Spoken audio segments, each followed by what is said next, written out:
Here you go. Alright, hello everybody, my name is Alia. I want to start off by saying I am not a Dodgers fan, I'm an Angels fan. That might be deceiving because of the jersey I'm wearing, but you know how dads are. But my speech today is nonetheless of whatever fan I am. The Dodgers will be winning the World Series this season. That is based off three main points. One being that the pitcher is the biggest influence on the game's outcome. And two, offense in baseball is, for those of you that don't know, the batting, like that's considered offense, everyone that bats and all that. And then third is the defense. So defense in baseball are the people in the field, pitcher, outfield, infield, catcher, all that, that's the defense. And the Dodgers attain strong offense, defense, and pitching. So starting with my first one, the starting pitcher has the greatest influence on the outcome of the game. And as many of you may know, Clayton Kershaw, if not, he is one of the greatest pitchers in baseball of his generation. I have references from baseballreference.com stating that Clayton Kershaw is a six-time All-Star and a future Hall of Famer. As All-Stars may sound, you have to be the greatest to be a part of that. He also has 16 awards and counting MVPs. There's an award called the CY Young Award that goes to the best pitcher in the National League or American League, and this would be National League. He also has the lowest ERA. If you don't know what ERA means, that's earned runs allowed. So basically, if I'm pitching to you and you hit a home run off me, that's an earned run, and he has a very low percentage in the whole league. Furthermore, he has gone 3 consecutive seasons with the lowest ERA under 3, so he does not allow any team to score more than 3 runs on him. We also have a rookie on the Dodgers. His name is Walker Buehler. He is young, opposite of Kershaw, but he is still very consistent. Yesterday was the 163rd game of baseball, and that may seem like, okay, it's just a number, but in baseball there are only 162 games, so the 163rd one is a tiebreaker to see who is the number one in the league. So the Dodgers partaked in that, and they won the game with Walker Buehler, the rookie pitcher, behind them. He put up big numbers, pitching 6 innings and only allowed 1 hit in the whole game and 0 runs. The Dodgers later went on to win the game 5-2.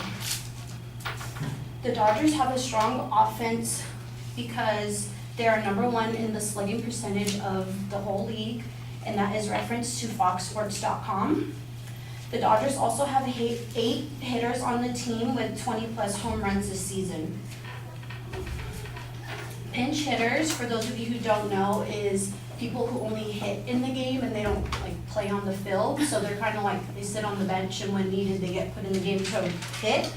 And the Dodgers' overall percentage is nearly 100 points higher than any other team in the MLB.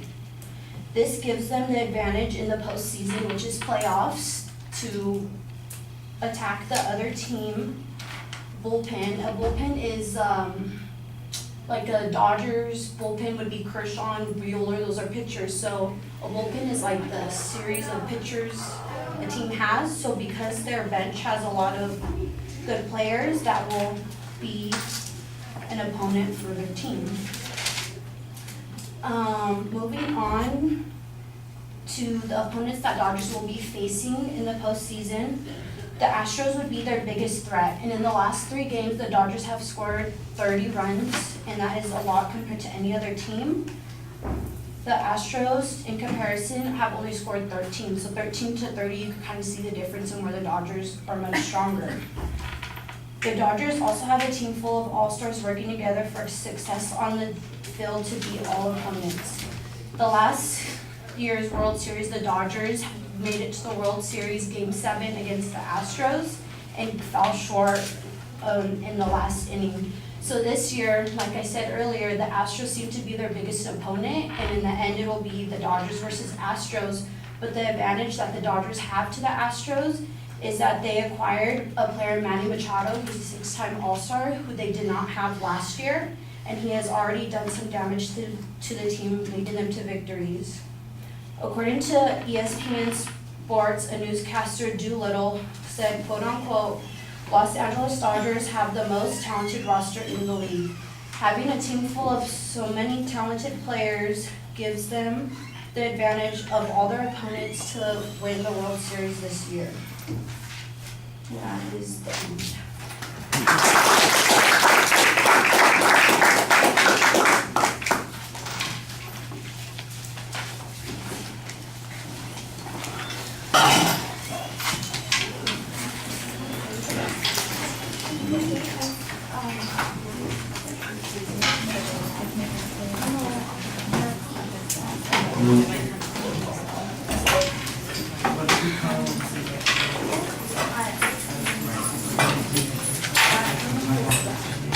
All right, very quick let me get a couple of comments in here.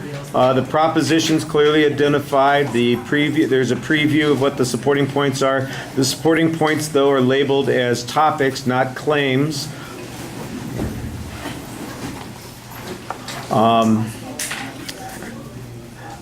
In the body of the speech, you label the first point when you get to it, but the second and the third points kind of show up. And I was watching for the offensive information. The defensive one never really seemed to show up. You have some statistical information. Actually, you got a lot of statistical information that you use in the argument that combines with what we would call factual data to support the notion that the Dodgers are a good team.